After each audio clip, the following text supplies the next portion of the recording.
مشقت بھی کم کر دی اور اجر بھی زیادہ کر دیا. اچھا ایک میں آپ کو بات کہنے لگا ہوں. ہم نے اللہ تعالی کی ذات کو آنکھوں سے دیکھا لیکن وہ قدرتوں سے پہچانا جا رہا ہے. قدرتوں سے پہچانا جا رہا ہے. یہ چہرہ اس کی لمبائی چوڑائی کتنی ہے؟ اللہ تعالیٰ نے اس میں کروڑوں اربوں انسان بنا دیا اور کسی کا چہرہ دوسرے سے مل نہیں رہا. یار چہرہ تو بڑی چیز ہے. چہرہ تو پھر بھی بڑا ہے نا. یہ انگوٹھے کے اندر جو لکیریں ہیں یہ پوری دنیا میں کسی کی لکیریں آپس میں ملتی نہیں ہے. کس نے بنا دیا یار؟ اگر ایک اور بڑی پیاری سی مثال دوں، بڑی پیاری سی مثال. میرا خیال ہے آج کل ہر بندے کے گھر میں فریج وغیرہ ہوتی ہے. ایسے ہی نا؟ آپ فریج میں دودھ رکھ دو اور اوپر والے خانے میں آپ لہسن یا پیاز رکھ دو. فریج کو بند کر دو. صبح اٹھو کہ دودھ استعمال کرو گے، اس میں کیا ہوگا؟ تھوڑا سا اونچی آواز سے بولو. ایسی پیاری بات سنانے لگا خدا کی قسم دل کی کلیاں کھل جائے گا.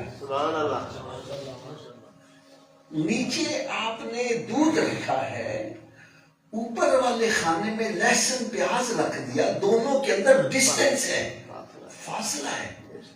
لیکن اس کے باوجود جب ہم صبح اٹھ کے دودھ استعمال کرتے ہیں اس میں لہسن کی پیاز کی بو آتی ہے. رب تعالیٰ نے قرآن مجید میں ارشاد فرمایا فرسن و دمن لبنن خالصا سائغا للشاربین. فرمایا یہ جو تم دودھ پیتے ہو یہ میں گوبر پیشاب اور خون کے اندر سے نکال کے لاتا ہوں اور اس میں نہ گوبر کی بو ہوتی ہے نہ خون کی آمیزش ہے نہ پیشاب کی بو ہے. کون ہے جو اس کو نکال کے لا رہا ہے؟ وہ اللہ کی ذات ہے.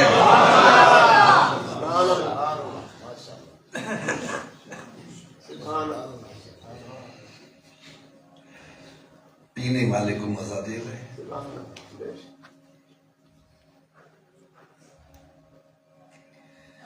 وہ اپنی قدرتوں سے پہچانا جاتا ہے. ٹھیک ہے. بالکل اسی طرح شیطان کو ہم نے دیکھا نہیں ہے لیکن وہ پہچانا چاہتا ہے. کس طرح پہچانا چاہتا ہے؟ آج کل پہچاننا بڑا آسان ہے. بڑا آسان ہے. دیکھو یار آپ کی جو مسجد ہے یہ مسجد بھی وہی ہے جو پہلے تھی. مسجد میں کوئی تبدیلی نہیں ہے. امام بھی وہی ہے، اذان بھی وہی ہے، اقامت بھی وہی ہے. اور کسی کو دعوت نامہ بھی نہیں بھیجا، مسجدیں بھر گئی.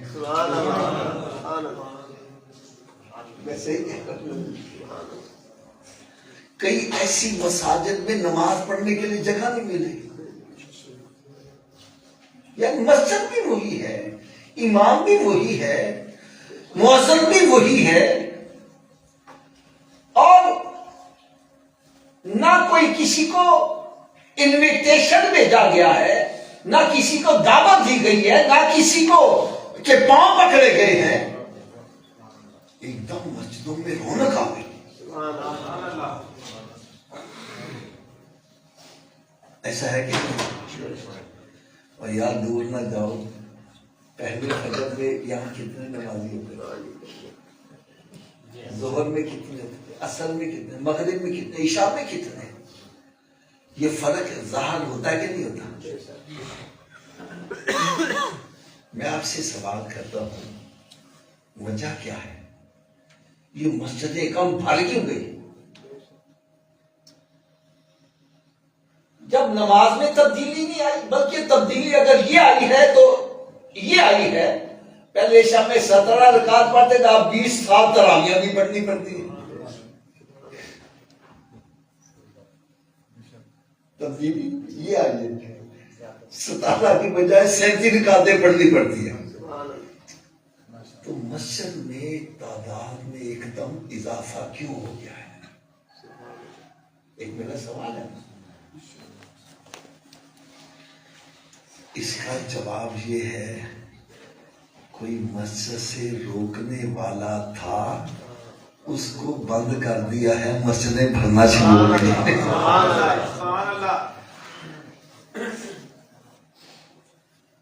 اور بالکل ایک اپنے ذہن میں بات پکی بٹھا لو، پکی بات بٹھا لو، شیطان ہمارا دشمن ہے. شیطان ہمارا دشمن ہے. تھوڑی سی اونچی بات. شیطان ہمارا دشمن ہے. دشمن کا کام کیا ہے؟ وہ بندے کے بھلے میں راضی، وہ برائی میں راضی ہے. میں اب چند ایک مثالیں دینے لگا. آپ کے یہاں شادی حال بہت سارے بنے ہوئے ہیں، ٹھیک ہے نا، مارکیٹ ہے. آپ نے دیکھا ہوگا کہ یہاں شادی کرنے والے لاکھوں روپیہ است بازی پر لگا دیتے ہیں. بڑے بڑے مینار چلاتے ہیں وہ لوگ اس قسم کے. میں یہ است بازی کو یہ کہتا ہوں کہ نوٹوں کو آگ لگانا، دولت کو آگ لگانا. اس کا کوئی دنیاوی فائدہ بھی نہیں، نہ اخروی فائدہ ہے، شو بازی ہے نا. اچھا، لاکھوں روپیہ است بازی پر لگا رہا ہے، اسی سے کہو بھائی 1000 روپیہ مسجد کو بھی چندہ دے دو، کیا کہے گا؟ ہر ویلے چندہ ہی لینا ہے. انہوں نے اور کوئی کام ہی نہیں. اسی پتہ نہیں راتی روٹی بھی کھاتی کہ نہیں، سویرے چندہ لینا پہ. یا اسی جیب سے غلط کام کے لیے پیسے نکل رہے ہیں، دل میں کبھی خیال نہیں آیا غریب ہو جاؤں گا، اور مسجد کے لیے چندہ مانگا تو ایک دم کلیجے پہ ہاتھ پڑ گیا. میں بیسیکلی ریلوے کے اندر جاب کرتا تھا. ہمارے ریلوے کے اندر ایسے افراد، ایسے ملازم ادھر تنخواہ لیتے، ساری کی ساری جوئے میں آ جاتے. میں صحیح کہہ رہا ہوں؟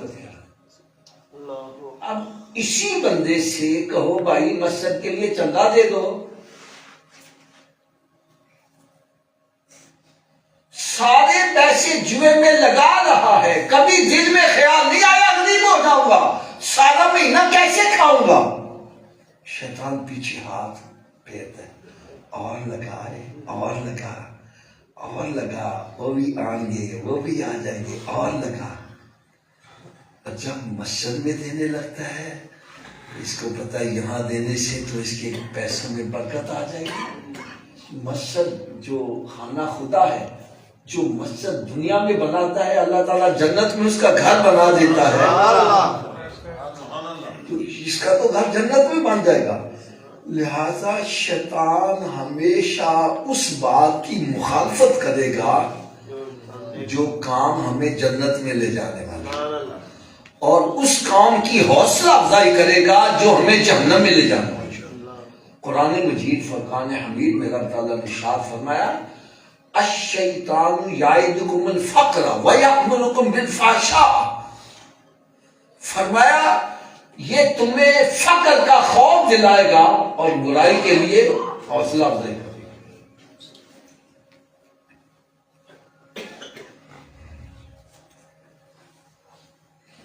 اب ایک اور بڑی بات سنو. قرآن مجید فرقان حمید میں رب تعالیٰ نے ارشاد فرمایا، وَمَنْ أَصْدَقُ مِنَ اللَّهِ قِيلًا. اللہ سے بڑھ کر سچا کوئی بھی نہیں. اللہ سے بڑھ کر سچا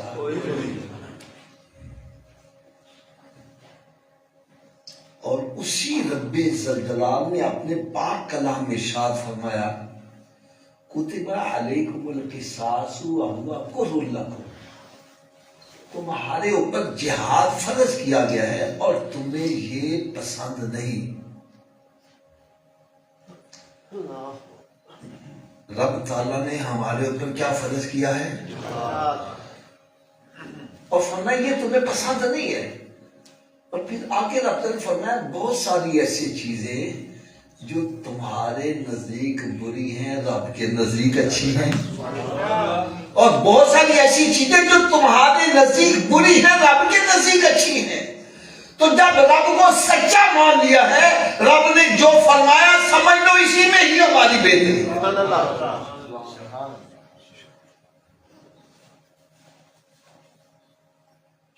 اور شیطان جھوٹا ہے۔ شیطان کیا ہے؟ جھوٹا ہے۔ اس کے جھوٹے ہونے میں کوئی شک شبہ نہیں۔ یہ تو اتنا بڑا جھوٹا ہے کہ ہمارے باپ حضرت آدم علیہ السلام کے سامنے بھی قسمیں کھا کے کہتا تھا وَقَاسَمَ إِنِّي لَكُمَا لَمِنَ النَّاصِحِينَ، اس نے قسم کھا کے کہا میں اللہ کی قسم کھاتا ہوں میں تمہارے بھلے کی بات کر رہا ہوں، یہ پھل کھا لو، کھاؤ گے ہمیشہ اس میں رہو گے۔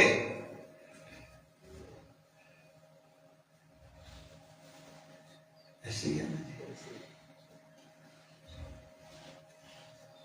اور یہ اتنا بڑا جھوٹا ہے، اتنا بڑا جھوٹا ہے کہ قیامت کے روز جب فیصلہ ہو جائے گا ایک گناہگار کو پکڑ کے جہنم میں ڈالنے لگیں گے اور اس کرے گا یا اللہ مجھے جہنم میں کیوں ڈال رہا ہے، میرا تو قصور ہی کوئی نہیں ہے، مجھے تو شیطان نے اس طرف لگایا تھا۔ اللہ کی قسم ایک دل کا درد سنانے لگا ہوں، آج ہم نے قرآن کو پسے پشت ڈال دیا، قرآن کو پڑھنا چھوڑ دیا، اس کو سمجھنا چھوڑ دیا، جس کی وجہ سے آج ہم شیطان کے غلام بن کے رہتے ہیں۔ جو قیامت کے روز ہونے والا ہے رب اس کا نتیجہ ابھی بتلا رہا ہے، اور آپ تو سمجھ جاؤ۔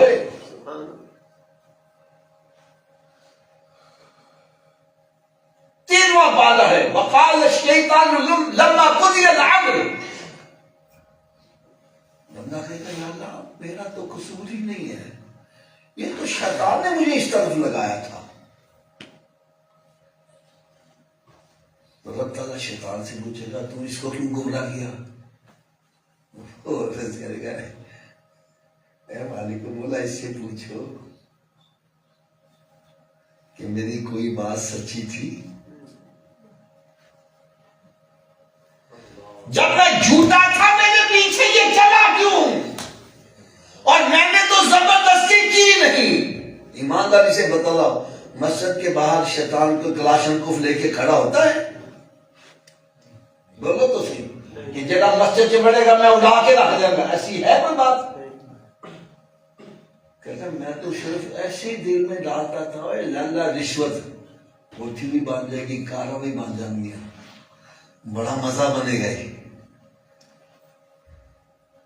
تو یہ میرے پیچھے چل پڑتا تھا، میرا کہاں مانتا تھا، اور میرے تو سارے وعدے جھوٹے تھے۔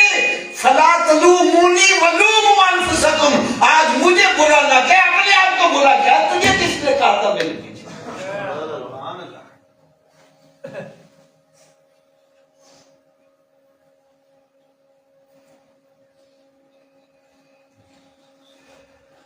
اللہ بھی سچا، اس کے سارے رسول بھی، اس کا پاک کلام بھی سچا، اب ان سچوں کو چھوڑ کر جو جھوٹے کے پیچھے چل رہا ہے۔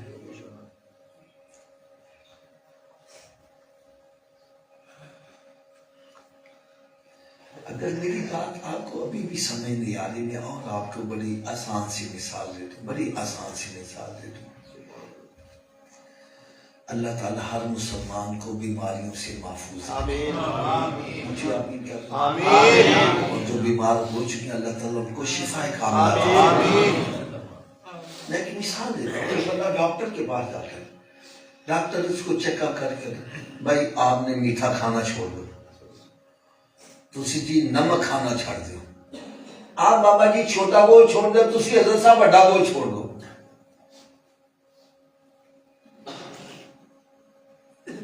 اب مٹھائی ہمیں پسند ہے، میٹھا ہمیں پسند ہے۔ ایک بندے کی مجھے بات بڑی مزیدار لگی، کہنے لگا حافظ صاحب مجھے آم بڑا پسند ہے، بڑا پسند، اور مجھے شوگر ہو گئی۔ اب ڈاکٹر نے مجھے کہا کہ آم مجھے بولو، کہنے میں نے ڈاکٹر صاحب کہا نہیں میرے اب تو میں منع نہ کرو۔ میں نے کہا نہیں نہیں شوگر بڑی ہے تو اب نہیں کھانا۔ کہنا میں نے ڈاکٹر کی بڑی محنت، ان کا چل پھر ایک کھا لے۔ کیا کہنا میں کراچی گھوم کے نا 2-3 کلو کا ایک ہی آم تلاش کر لیتا۔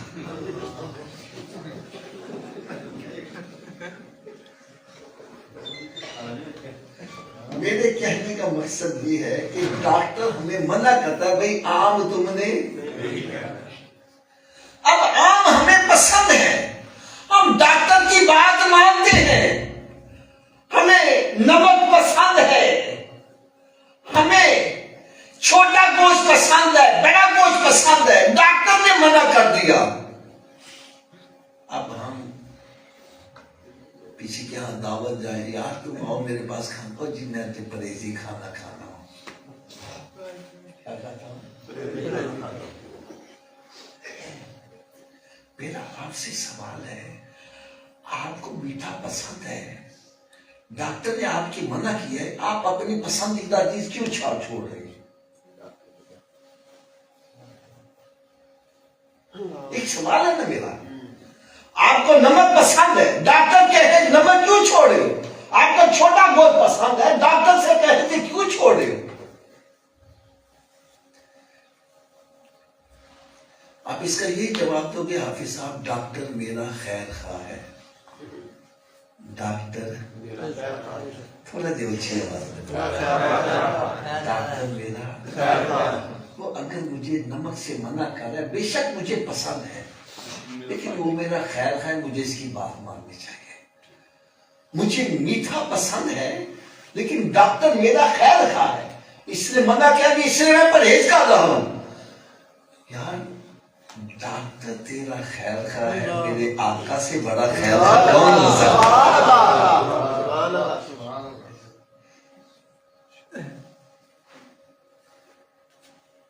میری بات توجہ سے سننا، ڈاکٹر کی بات نہیں مانو گے تیری صحت خراب ہو سکتی ہے، اور نبی کا کہا نہیں مانا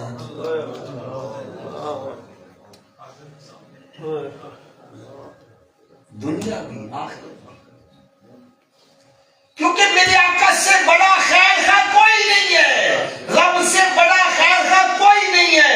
رب تعالیٰ خود ارشاد فرماتا ہے کہ میں اپنے بندے سے 70 ماؤں سے زیادہ پیار کرنے والا ہوں۔ جب ایک ماں اپنے بچے کا برا نہیں چاہتی، رب تعالیٰ کیسے برا چاہتی؟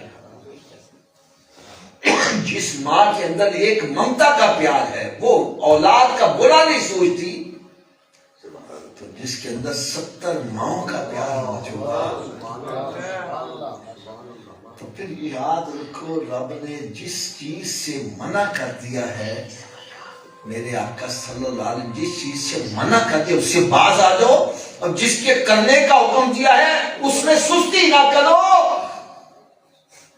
اسی میں ہماری دنیا اور آخرت کی بھلائی ہے۔ نہیں بات مانو گے، دنیا میں بھی پریشانی، آخرت میں بھی پریشانی۔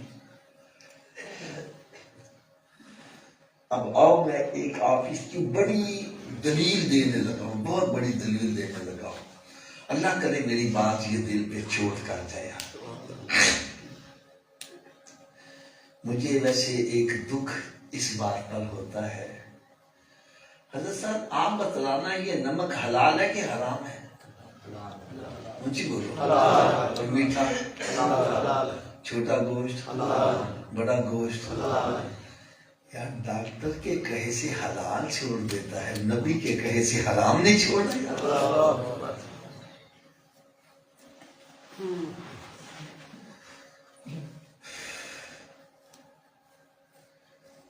ڈاکٹر کے کہے سے اپنی من پسند چیز حلال چیز چھوڑ دیتا ہے, اور نبی کے کہے سے حرام نہیں چھوڑا, سود کھانا نہیں چھوڑا, شراب پینا نہیں چھوڑا, بے حیائی نہیں چھوڑا.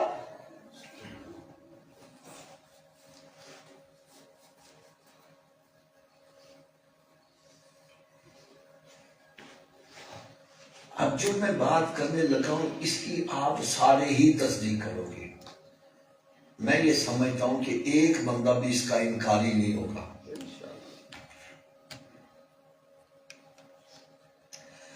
آج میڈیکل سائنس بڑی ترقی کر گئے, ایسا ہے کہ نہیں؟ ہمارے محلے میں ایک خان صاحب تھے, ان کے سر میں بڑا درد رہتا تھا.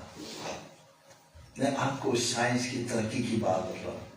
یہ تو وہ ہے جو میں نے سامنے دیکھا, اور آگے جو کتنا کام بڑھ چکا ہوا ہے وہ میں نہیں کہہ سکتا. ٹھیک ہے, اس کے سر میں بڑا درد تھا, تو اس نے بڑے علاج کروائے, آرام نہ آیا تو اس نے اسپیشلسٹ چیک کروایا. تو انہوں نے چیک کر کے بتلایا تیرے یہاں دماغ میں ایک کلاٹ آ گیا ہے, دماغ کی ایک وین جو ہے نا وہ بلاک ہو گئی ہے, جس کی وجہ سے تجھے درد ہو رہی ہے. اب وہ وین کھلے گی تو درد ختم ہوگی. اب وین کا آپریٹ کرنے کے لیے دماغ کھولنا پڑے گا. اس نے کہا کہ بھائی آج جدید سرجری ہے تو ہم تیرا دماغ نہیں کھولیں گے, ہم یہاں سے ایک وائر داخل کریں گے, وہ وہاں جا کے ہٹ کرے گی, تیری وین کھل جائے گی. اور یہ جنرل ہاسپٹل کی بات ہے, جنرل اسپتال ہے, وہاں وہ ڈاکٹر تھا. تو اس نے کہا کہ میں آپ کا آپریشن کروں گا, لیکن آپ کو اس کے لیے پتہ نہیں 25 لاکھ کے قریب اس نے مانگے کہ اتنے پیسے دینے پڑیں گے. اس نے کہا ٹھیک ہے جی, مجھے آرام آنا چاہیے. اچھا ایک میں چھوٹی سی اور بات کروں, ناراض تو نہیں ہوں گی؟ ہے کڑوی سی بات. یہ ہمارا جسم کس نے بنایا ہے؟ تھوڑا سوچیے بات. اور جسم کے اندر جو مشینری ہے یہ کس نے بنائی ہے؟ تھوڑا سوچیے بات. یار جو ریپیئر کرنے والا ہے, یہ مشینری کو ریپیئر کرنے والا ڈاکٹر, اس کو لاکھوں روپیہ دیتے ہو, جس نے مشینری بنائی اس کو کیا دے رہے ہو؟ اس کے آگے سجدہ نہیں کرتے یار. حضرت صاحب کس قدر دکھ والی بات ہے. میں کہتا ہوں حضرت صاحب آپ نے ذرا شام کو میرے ساتھ شادی میں جانا ہے. یہ کہتے ہیں نہیں میں نے ڈاکٹر سے ٹائم لیا ہوا ہے, میں نہیں جا سکتا. حضرت صاحب آپ نے فلان جگہ افسوس کرنے, میں نے ڈاکٹر سے ٹائم لیا ہوا ہے. بھائی آپ نے میرے ساتھ جگہ بات کرنے جانا ہے, کہتا نہیں جی میں نے ڈاکٹر سے ٹائم لیا ہوا ہے. یار ڈاکٹر ٹائم دے دے تو سارے پروگرام کینسل. جس نے سارا بدن بنایا وہ تجھے بلا رہا ہے, یہ اللہ صلاح تو آنے کا بھی نہیں آ رہا. حالانکہ یہ ہمارا عقیدہ ہے, ڈاکٹر جتنی مرضی کوشش کر لے, رب چاہے گا تو شفا ہوگی ورنہ نہیں. کیوں جی رب چاہے گا تو شفا ہوگی ورنہ نہیں. بہرحال اس ڈاکٹر نے ان کا آپریٹ کیا, اور آپریٹ کیا حضرت صاحب ایک پوری اس نے فلم بنا کے ان کے ہاتھ میں بھیجی کہ کس طرح تار داخل ہو رہی ہے اور جا کے وہاں جا کے ہٹ کرتی ہے, بندہ ٹھیک ہو گیا. یہ میں نے ایک چھوٹی سی مثال دی ہے, ایسی کئی ڈاکٹر میرا مطلب جو بڑی اعلیٰ قسم کی میرا مطلب ہے دوائیاں ایجاد ہو گئی ہیں، اعلیٰ قسم کی میرا مطلب ہے کہ مشینری ایجاد ہو گئی اور جدید ٹیکنالوجی سامنے آ گئی. ایسا ہے نا؟ آپ میں سے شاید جو پرانے بندے بیٹھے ہیں، پہلے آنکھوں کا آپریشن ہوتا تھا، ایک مخصوص مہینہ ہوتا تھا اور پھر آپریشن کر کے تو جناب کئی دن جناب آپریشن کرنے کا. آج کیا ہے، ادھر جاتے ہیں تو آپریشن کرنے کا. صحیح کہہ رہا ہوں؟ یہ جدید ٹیکنالوجی آ گئی، اس میں سے کسی کو انکار ہے؟ اب میرا ایک سوال ہے آپ سے، ایک سوال ہے، جب جدید ٹیکنالوجی آ گئی، اعلیٰ قسم کی دوائیاں آ گئی، تو بیماریاں ختم ہو جانی چاہیے. اچھا، پھر ہر مرض کے اسپیشلسٹ علیحدہ موجود ہیں. آئی اسپیشلسٹ علیحدہ ہے، پہلے ایسے تھے کوئی؟ کانوں کا اسپیشلسٹ علیحدہ ہے، ناک کا علیحدہ ہے، گلے کا علیحدہ ہے، دل کا علیحدہ ہے، گردے کا علیحدہ ہے. ہر ایک مرض کے، ہر ایک عضو کے اسپیشلسٹ نکل آئے. جدید ٹیکنالوجی آ گئی، جدید دوائیاں آ گئی. اب چاہیے یہ کہ بیماریاں ختم ہو جاتی، لیکن ختم ہو رہی ہیں بلکہ وجہ کیا ہے؟ میں نے ابتدا میں کہا تھا نا، میری اس بات کی کوئی انکار نہیں کر سکتا. ٹیکنالوجی بڑھ گئی، ڈاکٹر بھی اسپیشلسٹ آ گئے اور بڑی اعلیٰ قسم کی دوائیاں بھی آ گئی، اعلیٰ قسم کے آپریشن بھی آ گئے. اب برائیاں ختم ہو، بیماریاں ختم ہونی چاہیے. اب برائیاں ختم نہیں ہو رہی بلکہ بیماریاں اور بڑھتی جا رہی ہیں. ایسی ایسی بیماریاں آ رہی ہیں جن کے نام اور تذکرے ہم نے سنے سے. یہ شوگر پہ بھی سنی تھی، یہ کینسر، یہ ایڈز. بلکہ میں یہ کہہ دوں تو بیجا نہ ہوگا، کئی ایسی بیماری ہیں ڈاکٹر بھی ہاتھ کھڑے کر رہے، کہنا ابھی میری سمجھ لگ رہی ہے بیماری ہے گی. اب میں پھر واپس آتا ہوں، جب ڈاکٹر اسپیشلسٹ آ گئے، دوائیاں اعلیٰ قسم کی، آپریشن کے لیے جدید مشینری آ گئی. اب بیماریاں ختم ہونی چاہیے، ختم نہیں ہو رہی بلکہ بڑھتی جا رہی ہیں. وجہ کیا ہے بھائی؟ وجہ یہ ہے، میرے آقا صلی اللہ علیہ وسلم نے ارشاد فرمایا، جب میری امت میں بے حیائی سر عام ہونے لگے گی تو اللہ تعالیٰ ان پر ایسی بیماریاں مسلط کرے گا جن کے نام اور تذکرے پہلوں نے نہیں سنے ہوں گے. جتنی مرضی کوشش کر لو، جتنی دیر تک بے حیائی کو ختم نہیں کرو گے، بیماریاں ختم نہیں ہوں گی.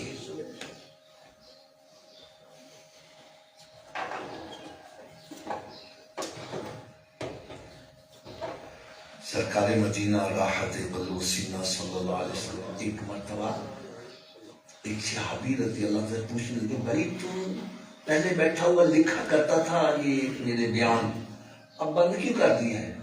عرض کرنے لگے، یا رسول اللہ صلی اللہ علیہ وسلم مجھے کسی نے منع کر دیا. منع کیوں کیا؟ وہ کہنے لگے، جی بعض کا بندہ جلال کی حالت میں ہوتا ہے، بعض کا جمال کی حالت میں ہوتا ہے. ان دونوں حالتوں میں بندے کے منہ سے ایسے الفاظ نکل جاتے ہیں جو نہیں لکھنے والے ہوتے.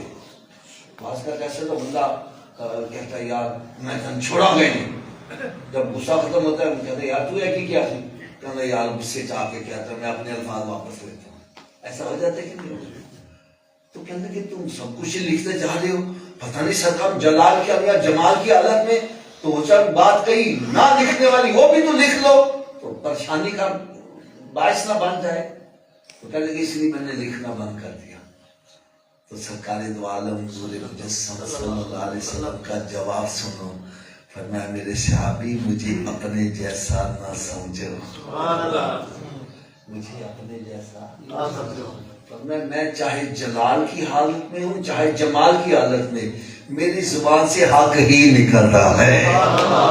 قرآن کہتا ہے وما ينطق عن الهوى ان هو الا وحی یوحى، میرا محبوب اپنی مرضی سے بولتا نہیں، جب بھی بولتا ہے کلام الہی ہوتا ہے، ارے کلام خدا ہے، کلام محمد، اسی سے سمجھو مقام محمد کہ دو عالم خدا کی رضا چاہتے ہیں اور خدا چاہتا ہے رضا محمد۔ جب میرے آقا صلی اللہ علیہ وسلم نے فرما دیا کہ بے حیائی عام ہوگی تو بیماریاں بڑھنی شروع ہو جائیں گی، تو پھر یہ سمجھو سرکار نے جو فرمایا سچ۔ قرآن مجید میں بھی رب تعالیٰ نے شاہ فرمایا وَلَا تَقْرَبُوا الْفَوَاحِشَ مَا ظَهَرَ مِنْهَا وَمَا بَطَنَ، بے حیائی کے قریب مت جاؤ، چاہے چھپ کر ہو رہی ہے یا سر عام ہو رہی ہے۔ اب میں آپ کو اس کے اثرات ذرا بتلانے لگا ہوں، یہ باتیں تو میری کڑوی لگیں گی لیکن حقیقت پر مبنی باتیں۔ ایک بندہ کسی بزرگ کے پاس چلا گیا اور زاروں قطار ہو رہا ہے، زاروں قطار ہو رہا ہے۔ انہوں نے پوچھا بھائی ہوا کیا ہے؟ کہنے لگا جی کیا ہوا ہے میں بتلا ہی نہیں سکتا، روتا ہی جا رہا ہے۔ فرمایا بھائی بتلائے گا نہیں تو پھر اس مرض کا علاج کیسے کیا جائے گا؟ ہائے ہائے ہائے ہائے، روتے روتے کہتا ہے حضرت صاحب میری بیٹی گھر سے بھاگ گئی ہے، نہ میں خاندان کے اندر منہ دکھانے کے قابل، نہ محلے میں، نہ رشتہ داروں میں، اس لیے رو رہا ہوں۔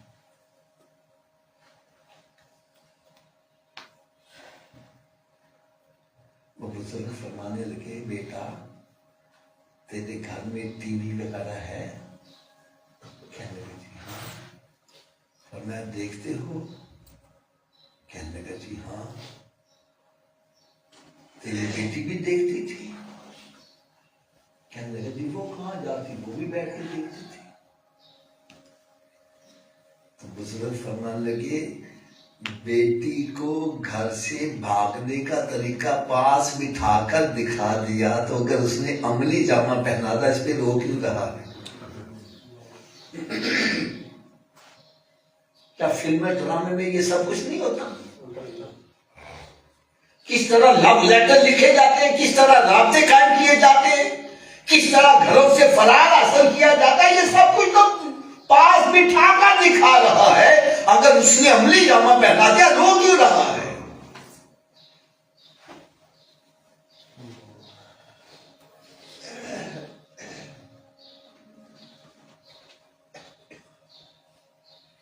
یاد رکھو یہ انسان کی آنکھ ہے، پہلے یہ بہتی ہے پھر دل بہتا ہے۔ اگر میری بات کی آپ کو سمجھ نہیں آ رہی میں بڑی آسان سی بات بتاؤں، بڑی آسان سی بات بتاؤں۔ حضرت صاحب آپ کے سامنے خانہ کعبے کی تصویر لگی ہو، گنبد خضرا کی تصویر لگی ہو، دیکھ کر ذہن میں کیا آئے گا؟ اور ایک عورت ننگی ہے اس کی تصویر لگی ہے، اس کو دیکھ کے کیا آئے گا؟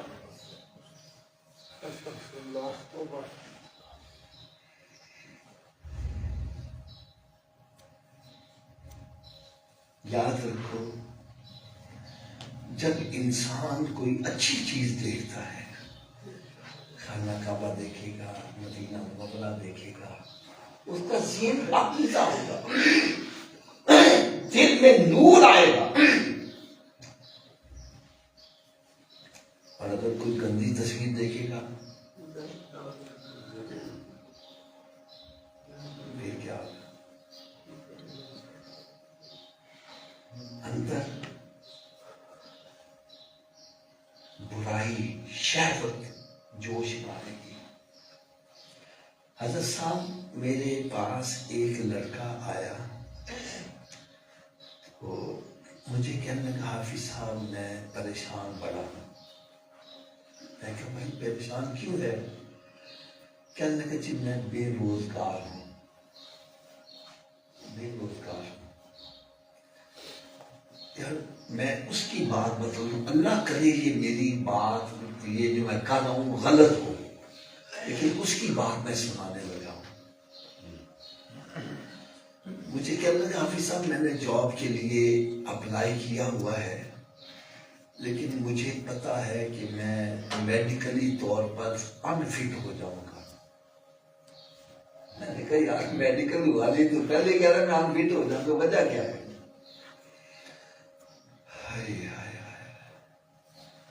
مجھے کہنے لگا حافظ صاحب مجھے اپنی طاقت ضائع کرنے کی عادت پڑی ہوئی ہے. اپنی طاقت میں اپنے ہاتھ سے ہی ضائع کرتا ہوں. اس وجہ سے مجھے پتا ہے میں میڈیکلی انفٹ ہوں. میں بڑا حیران ہوا. میں نے کہا یار اپنی طاقت اپنے ہاتھ سے ضائع کرتے ہو. میری بات سن کے مسکرانے لگ پڑا.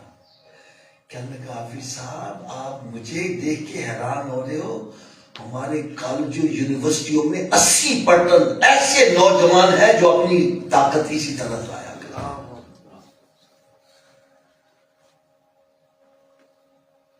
اس کی وجہ کیا ہے؟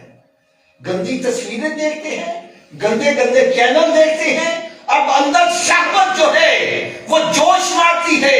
اب اس کو یوٹیلائز کرنے کے لیے حلال طریقہ نہیں ہے تو پھر حرام طریقہ ہی اپنائیں گے نا.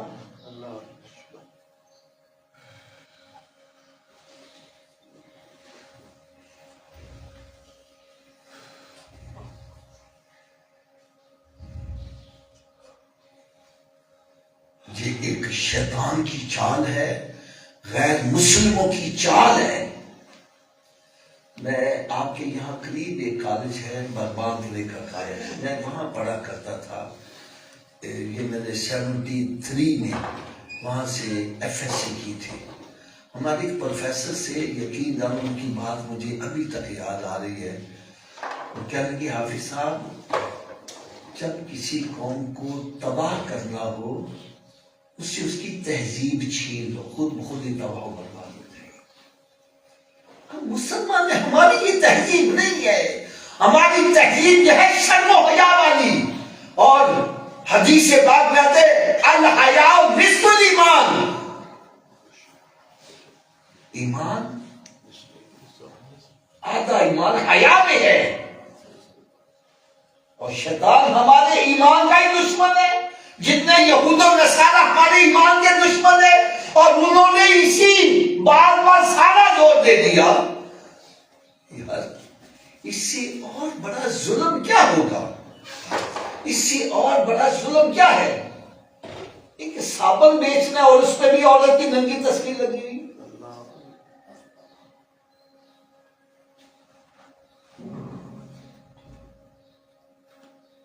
کوئی ایسے چینل جس میں عورتوں کی تصویریں نہ ہوں، نہ ہونے کے برابر ہے. اور اگر ہیں بھی تو ہمارا جوان وہ دیکھتا ہی نہیں ہے.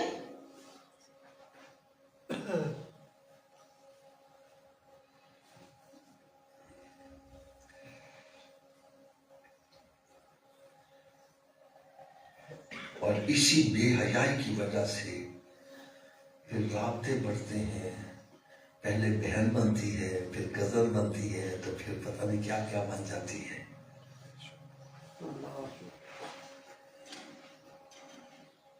کئی ایسے، یقین جانو میں ایک دکھ والی بات کہنے لگا ہوں.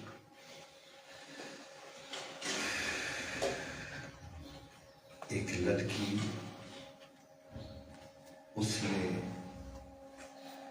ایک مرد کے ساتھ اس کی کوئی سال بعد ہو گئی. یاد رکھو ہمارا ایک نظام ہے، ہم اپنی بیٹی کی شادی کرنے کے لیے بچے کی تحقیق کرتے ہیں، ایسے ہی ہے نا. اور جو مرد تحقیق کر سکتا ہے عورت خود کر سکتی ہے. اونچی بولو یار.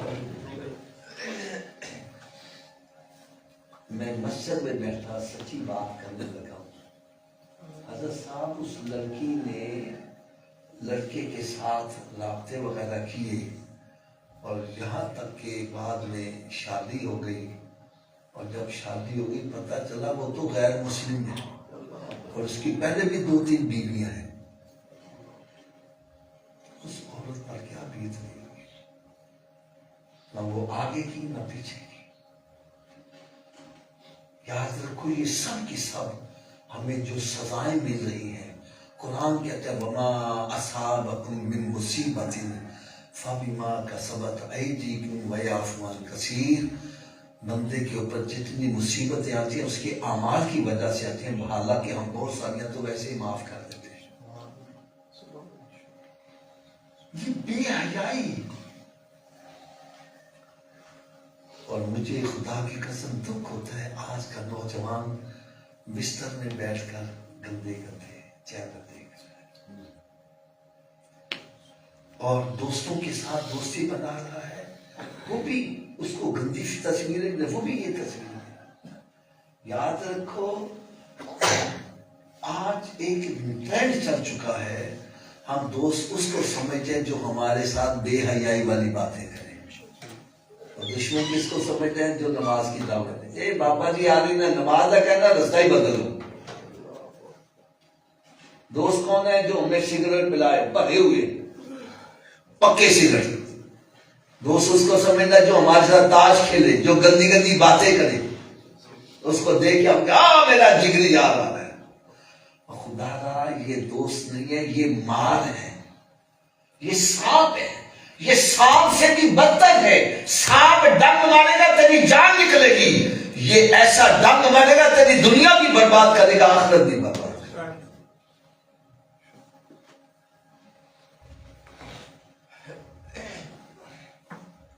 آخر میں ایک بات، ایک پیغام دے کے جانے لگا ہوں۔ میں نے یار یہ جب پیغام پڑھا تو میرا تو اندر ہل گیا یقینا۔ بزرگ فرماتے ہیں زنا ایک قرض ہے، زنا ایک قرض ہے جو تیری ماں سے، تیری بیوی سے، تیری بیٹی سے، تیری بہن سے چکایا جائے گا۔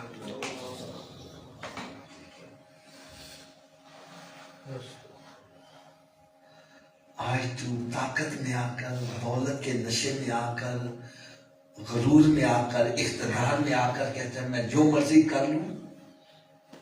حضرت صاحب ہمارے سلیبس میں ایک چمن زار غزل کتاب تھی، اس میں بہادر شاہ ظفر کا بھی کلام لکھا ہوا تھا، اور بھی شاید علامہ اقبال ہو گیا، میر تقی میر ہو گیا، میر درد ہو گیا۔ بہادر شاہ ظفر جو مغلیہ دور کا آخری بادشاہ تھا، یہ بھی شعر کہا کرتا تھا۔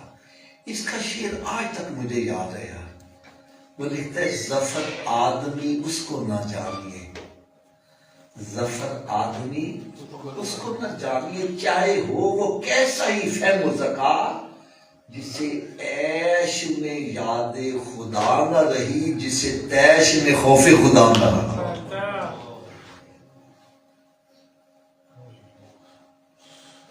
اے گناہ کرنے والوں، اے بے حیائی کرنے والوں، عورتوں کو چھیڑنے والوں، اور اے گندی گندی فلمیں دیکھ کر بے حیائی کے کام کر کے برائی کی طرف اپنے آپ کو لگانے والوں، تو کہتا ہے مجھے پکڑنے والا کوئی نہیں۔ یاد رکھ اللہ کی گرفت اتنی سخت ہے، ان بطش ربک لشدید، جب اس کی گرفت آ جائے تو نہ کوئی فوج بچا سکتی ہے، نہ مال بچا سکتا ہے، نہ دوست بچا سکتے ہیں، نہ بڑے بڑے ریفرنس بچا سکتے ہیں۔ چلو اس کی گرفت سے، جب گرفت آ جائے تو پھر کوئی بچا نہیں سکتا۔ وہ جو کل اقتدار میں بیٹھ کر مسکراتے تھے ظلم و ستم کر کے، آج ان کے ساتھ کیا ہماری آنکھیں کھل نہیں گئی؟ ڈرو اس کی گرفت سے، بچو اس کی گرفت، نہ جا اس کے تحمل پر کہ ہے بے ڈب گرفت اس کی۔ اگر فوراً گرفت نہیں ہوتی تو یہ مت سمجھو کہ اندھیر نگری چوپٹ راج ہے۔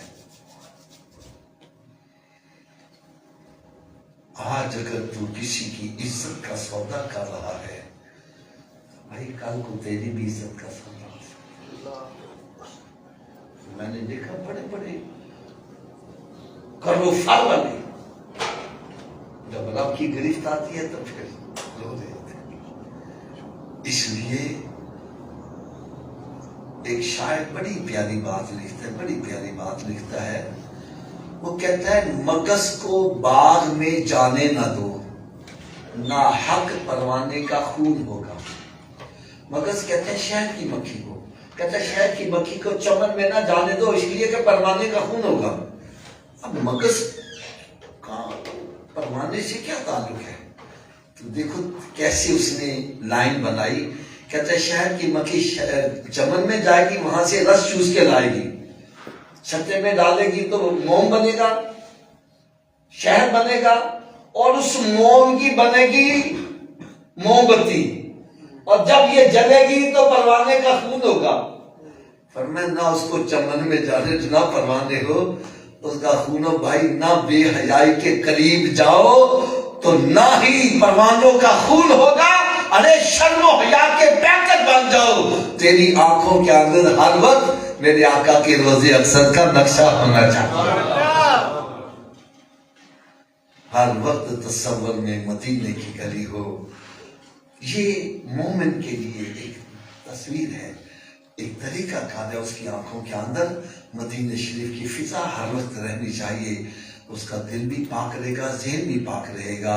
اور اگر بے حیائی کرے گا تو پھر بھائی ذہن بھی خراب ہوگا، دل بھی خراب ہوگا، اور جب دل خراب ہوگا برائی کی طرف جاؤ گے، دنیا بھی تباہ ہوگی، آخرت بھی برباد ہوگی۔ اللہ تعالیٰ سے دعا ہے کہ اللہ تعالیٰ ہم سب کو سمجھنے کی اور عمل کرنے کی توفیق عطا فرمائے۔